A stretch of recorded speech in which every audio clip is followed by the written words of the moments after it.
welcome to this week's Karma Cards. Man, there's a lot of energy going on this week. I mean, a lot of energy.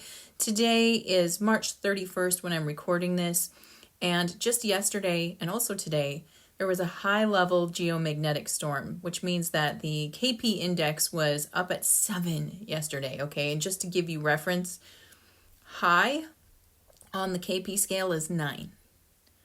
We're usually at around a 2. So when we hit 7 in electromagnetic energy, that's intense and we feel it. So what I've been personally experiencing is like a lot of like nerves, like a lot of like frenetic energy. You might be feeling that too. You might be feeling more exhausted. You might be feeling more dehydrated. You could go through, there's all these symptoms that we can go through when it comes to it. So it's very unique to each of us what we're going to experience. But if over the last couple of days you've been feeling like just kind of like off in energy, that's probably what it is. Also, today, so on the 31st, it's at a 6. So it didn't come down that far yet. And it's kind of like slowly stepping down over the week. We'll see how low it goes, if it goes back to normal. But that's how it usually looks in the graph. We get these like, we'll be kind of riding along a plateau and then we'll get this spike and then it'll come down and then it'll go back to its plateau. So let's see what happens with that. But I also wanted to mention that with that, it's very possible that all this energy I'm feeling has to do with the new moon that's coming up on April 1st. So there is a new moon spirit circle on April 1st. And if you want to join us, I'd love to have you there. You can click here or you can go to this link rather. It's also in the description and sign up for the new moon in Aries spirit circle, which I'm excited about. Being in Aries, there's a lot of great energy right now to get things done. I'm loving it. I'm loving the energy bursts. And remember, Aries is the sign of new beginnings and taking bold action. So hopefully you're feeling that energy too. And I believe Mercury has also moved into Aries, which means more swift, direct thinking in the mind. So it's a really good time to take advantage of that energy and use it to help you implement, get things going. And I'm going to be talking more about that later in the Karma Cards. But right now, what I wanted to focus on is the message that came through this week. Now, I'm going to preface this by saying that I got this message originally for me, and I thought it was only for me. So I was asking the team, before I did this recording, like, what is the message you have for everyone? What do you want everyone to think about and focus on? It's the same message. So there's a universal energy happening right now that I want to share with you. And to sort of sum it up into one phrase, the message is be generous in your thoughts about yourself. I know, right? Boom. Be generous in your thoughts about yourself. So what the team was saying is like, look, there's a lot of energy in the air where people might be feeling, like I said, this intense, sizzling sort of frenetic energy and letting it take them into worry, right? So we go into autopilot and we let ourselves go into default thinking where we start thinking about, our everyday concerns, what's bothering us, what we don't like, right? That tends to be where our ego takes us when we go into our default mind. And we keep forgetting, and me too, that we're creating what we think about. Like whatever we're giving our attention and energy to, we're expanding it in our life. And so they're asking us to pay attention to that. Like, are you accidentally contracting, especially when it comes to thoughts about yourself and who you are? Are you contracting on yourself? And do you realize that that's kind of creating more of the stress, suffering, and pain that you're going through, rather than being generous or expansive in your thoughts about yourself, of who you are, what you're capable of, what others think of you, right? And many times people who are developing themselves, we tend to contract in our thoughts because we're focused on, what needs fixing, right? So we're looking at the problem and we start to contract around that problem, that we really laser focus on it. And our goal in the back of our head, it's a good intention. It's like, I want to look at this because I want to overcome it, or I want to integrate it, or I want to relieve this from my life. And what we don't realize is that many times that, if we're going in and looking at it, but we're not shifting ourselves to, okay, I see it.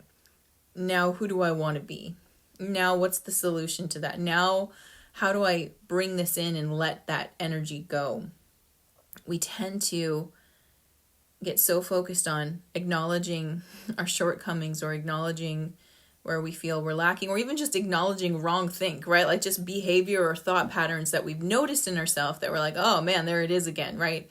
And we contract around it. Well, the energy of that, it takes you down. And so we have to find that balance between acknowledging where we've fallen short and having grace and love and forgiveness and compassion for ourselves. That yes, that's where I fell short, or that was the limit to my thinking, or that's how I'm setting myself up all the time. And now that I see it, now I'm going to move into where I truly want to go, which is into my expansion, into my grace, into my compassion, into my forward momentum, whatever it is that you're actually trying to move toward. Just remember that the reason you have awareness is so that you can move towards it. It's like, now I see it, now I go this way, right? So we have to remember to continue to pivot. And it's a lot easier to pivot towards what you want if you're generous in your thoughts about yourself. Because here's what I've caught myself doing, and I also help clients who catch themselves doing it too, is we are so identified with where we need to grow that we keep bringing it with us instead of looking at it, learning from it, loving on it, and letting it go. We pick up that baggage and we bring it into the present moment, or we even bring it into our future. Like, I'm constantly overcoming this thing. Well, when will you ever be done? When will you ever just be done with that? It's only when we actually let it go, when we drop it, when we realize that we've learned from it, that we can allow ourselves to move on. And so we tend to keep making the same mistake of picking up baggage and bringing it with us. We were never meant to observe something about ourselves and keep reactivating it. We were meant to observe it, learn from it, bless it, bring it in, like integrate, be like, okay, that piece of me, I understand now. And it's now within the greater matrix that is me, and I'm moving forward. I've done it. I did it. The lesson's done. Think about it this way. It's like taking a test, like a big exam.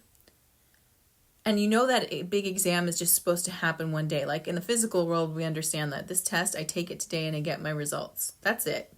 But it's like mentally what we're doing is we're taking the exam and we're bringing it with us every single day. We're constantly retaking our exam, re-going over that spot, reworking the trauma or the past.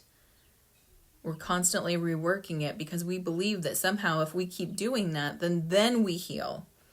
Whereas, taking the test over and over, you don't move forward. You just keep taking the test. Or when it comes to healing, if you keep re-examining your wound, you keep opening the wound back up. You've got to leave it alone to let it heal. So that's the major message that's coming through this week. And let's just keep it simple and just remember, be generous in your thoughts about yourself. Because when you can do that, when you can be generous with your thoughts about yourself, it's much easier to be generous in your thoughts with other people. So when people run late, or they cut you off, or they miss a meeting, or they don't get back to you, instead of going into a place of they don't like me, something's wrong, they're mad at me, or whatever it is that your brain does, you can just be generous and you're like, well, it must be a busy day over there, right? I'm sure they didn't realize, maybe they, just like when I forget what day it is, they forgot what day it is, right? So we can do that much easier when we do it for ourselves first. So with that, Let's check out the karma cards and see what they have to say. All right, if you're new to karma cards, let me quickly show you how these work. I have 3 decks here: planets, signs of the zodiac, and the houses of astrology. And I've already asked my team, what is the message you have for us this week? And I've got 2 sets of answers, one in red, which are action related, and one in blue, which are outcome. And the way that you play is you tune into that beautiful intuition of yours and just feel into what you need to hear. Do you need to hear about action steps to take, or do you want to know about how something is going to resolve? And of course, you can always choose both. And while you're choosing, let me tell you the timing for this reading. This reading is for March 31st through April 6th. And let's go over the flavor of this reading. Okay, I always get bummed out when Saturn shows up because it's all about restrictions, it's about karma, it's about boundaries, right, and structure. So there's good things to Saturn, but it usually means, well, I got some work to do. Okay. In the sign of Scorpio, which means it's deep work. It's not just work, it's some shadow work kind of things. Okay. In the first house, which is about self-expression, self-identity. So do you hear it now? It's like we got some work to do, some deeper work around what we think about ourselves. And now I want you to hear that and hear the big message, which was be generous in your thoughts about yourself. So let's see what the cards are adding to that message. For those who are choosing action, your spiritual action is to be realistic about the extraordinary power of prayer immediately. I like that. That's not so bad. That's not so bad. I understand why that's coming up, because sometimes we need extra help to get over ourselves. We need extra help to get over ourselves. And who better to turn to than God, universe, source, whatever you want to call it. Turn to the highest power. Use the extraordinary power of prayer and do it right now. Do it right now.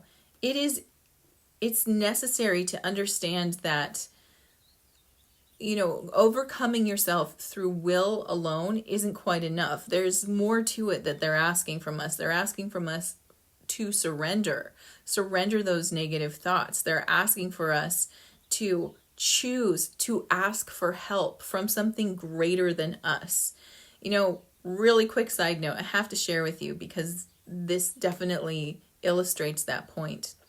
So I had asked my team, I'd asked Source to send me a message that they were supporting me right now. I was working on something that was stretching my personal boundaries. It was stretching me out of my comfort zone, rather. And I was like, I need to know that I have support here that is more than just willpower. And I said, I'd like a dime. Because for me, I know that dimes, whenever I have dimes, that's always spirit visiting. So I asked for a dime. And it was like 48 hours later.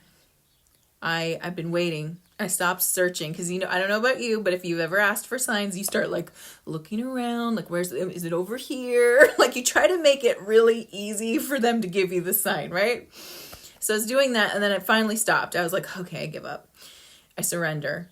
And I was having one of those moments where I was breaking open a little bit more. And I said out loud in kind of exasperation, I just need to be more generous in my thoughts about myself. And I walked into my bedroom, which I'd been in and out of all morning. Walked into the bedroom, in the middle of the floor, there was a dime. And it was like, you got it. Like you got the message exactly. Be more generous in your thoughts about yourself. So just want to show you how this is illustrated. This is work. This is the real work right now that they're asking us to do. Ask for help. Ask from your team, from your highest power. Mental action at this time. Be concerned about the highest and lowest aspects of how you project yourself. Again.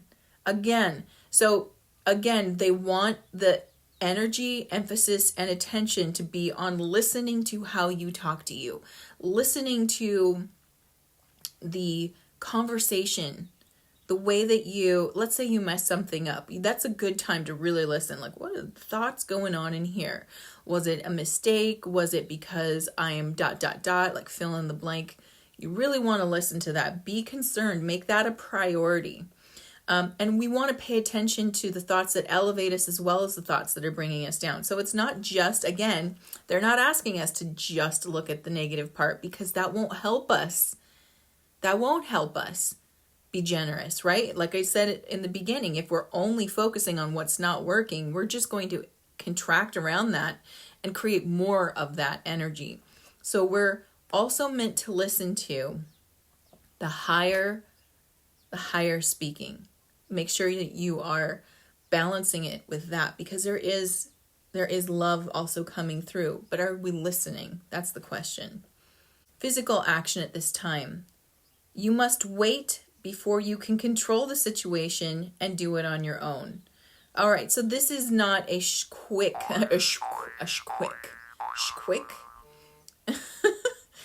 This is not a quick process. It's not quick. It's going to take a minute. Be in surrender to that. Be patient. You weren't just thinking these thoughts temporarily. There's a good chance that if this is resonating for you, like it does for me, we've been thinking about it for a long time, right? We have tapes in our subconscious that are us taking on conversations of the people around us and internalizing them and making them personal messages about us. We've done that for a long time. So we've got a lot in there that we have to deprogram and let go of. It's going to take a minute. To expect us to say nice words for a day or two and turn around is a pretty unrealistic expectation. We've got to be willing to nurture. It's just like if you were to parent a child or take care of an animal for 1 or 2 days, would that animal or child survive? So if you're only nurturing your thoughts for a short period of time, are those going to survive? No, we need to continuously nurture, keep coming back, keep listening, keep surrendering to the fact that, okay, that was the best I could do in that moment. And now I'm going to forgive and have compassion and be generous in my thoughts. If I'm generous right now with myself, I'm thinking what? So that's the activity, and they're saying this is serious. So when Saturn shows up, it's karmic work that we're doing. It's not a temporary fix. It's the lifelong, task that can lead to beautiful transformation if we meet it with the commitment it's asking for us to meet it with. Right, so now let's look at outcomes for Saturn in Scorpio in the first house of self. And the spiritual outcome at this time is the maturity that brings purification to resurrect who you are.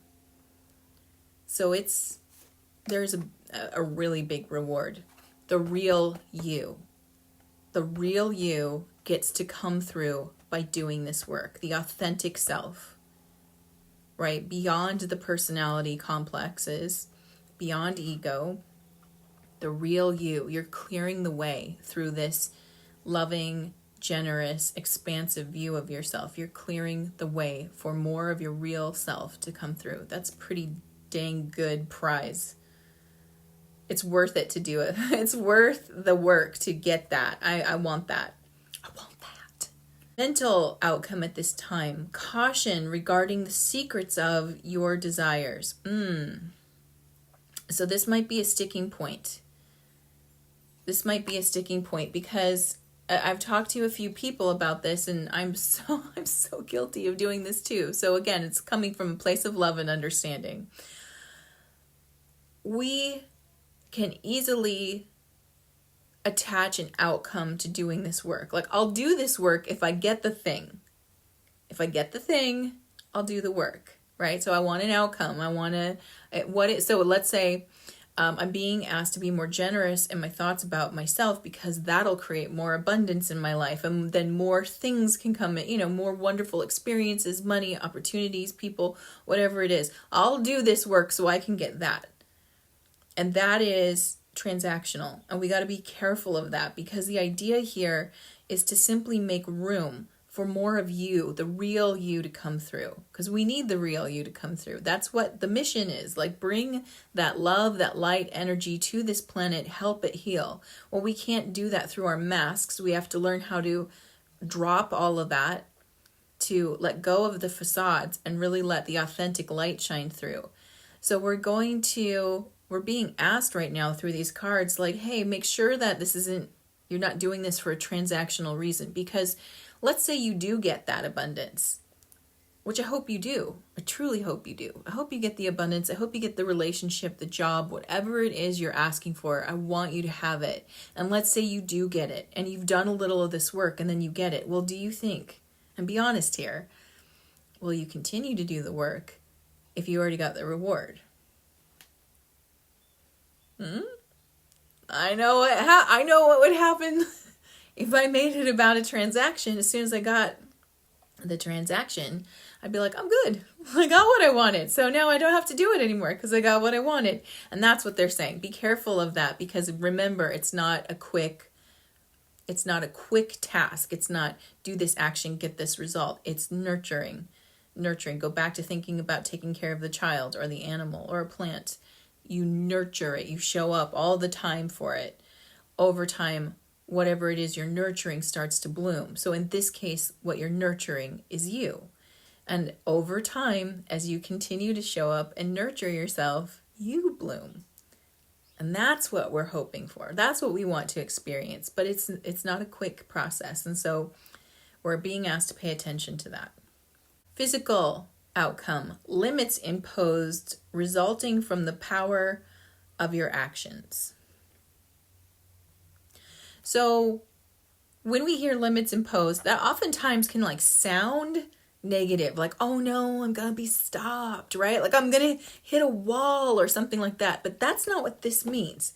This specifically means boundaries created by you as you treat yourself better. So as you treat yourself better, you're naturally going to require that other people treat you better.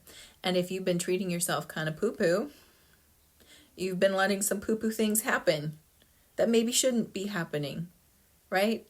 Like overgiving or being taken advantage of or trying to please people or getting manipulated right? So as you start to really nurture yourself, you will naturally impose your own limits. This is a good thing. This is a good thing because we need to have limits around us, especially when we're nurturing. Think about watering a plant. If you didn't have a limit, if the plant didn't say, hey, I only need this much water a day, and you were just pouring water on that plant, well, anybody else who's a plant killer knows that plant is going to drown and die, right? It's not going to survive that. It has a limit and it's imposed, right? Usually it's with the instructions, or the people who know how to grow certain plants understand how much water this plant wants versus that one. So each of them has different limits. We don't shame the plant, right? There's no plant shame for, oh my God, you only take that much water once a week. Nobody's doing that. But I think that, when we're not used to setting boundaries, we can think that other people might think that about us, that if we have a limit, that we're going to get shamed for that. Anybody who would shame you for your boundaries is doing you a favor. They're showing you they don't belong in your life. That's not, anybody who loves, respects, and cares for you will respect the limits that you place. So that's what this is talking about, that as you do this generosity work in thoughts about yourself, and you start moving into, nurturing the self, you're naturally going to say, hey, you know what? I only need this much of that. I only accept this much crap. I only accept this much crap in my life, right? You'll have your limits that you impose. And it's going to feel so good. It's going to feel so good because you'll know what you need to nurture you versus trying to be everything to everyone.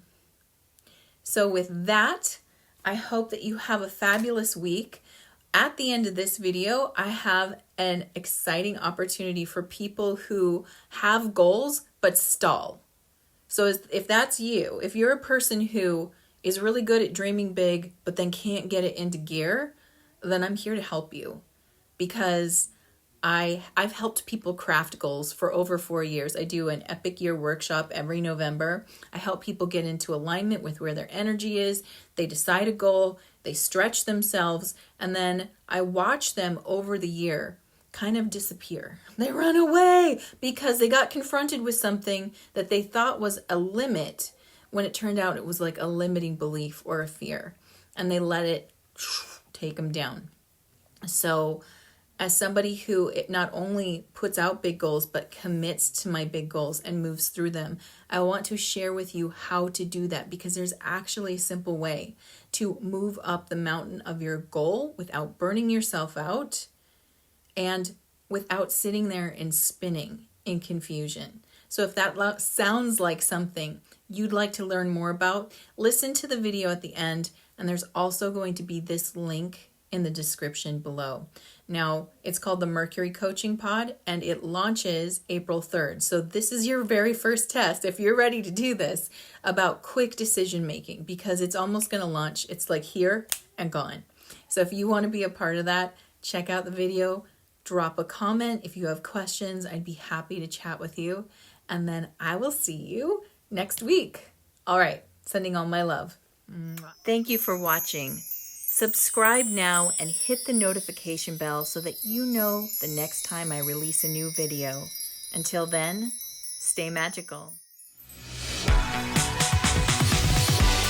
name is Therese Tucker, and I want to welcome you to Mercury Pod Coaching. I created this group coaching program to help you move out of procrastination and into traction towards your big goals. I know how it feels to dream really big and then all of a sudden find yourself sitting there spinning in place, not getting anywhere closer to your goal. It can be really easy to get caught up in feeling flustered and confused and not know what action to take, and so you completely stop taking any action at all. If this sounds familiar to you, then there's a good chance that you've got some mindset blocks in the way that are preventing you from taking actions right now that can get you closer to your big dream and create real change in your life. Here's what you need. You need someone who can see those mindset blocks and help you get out of indecision, move into inspired action, and do it quickly. And that's where I come in. So what is the Mercury Coaching Pod?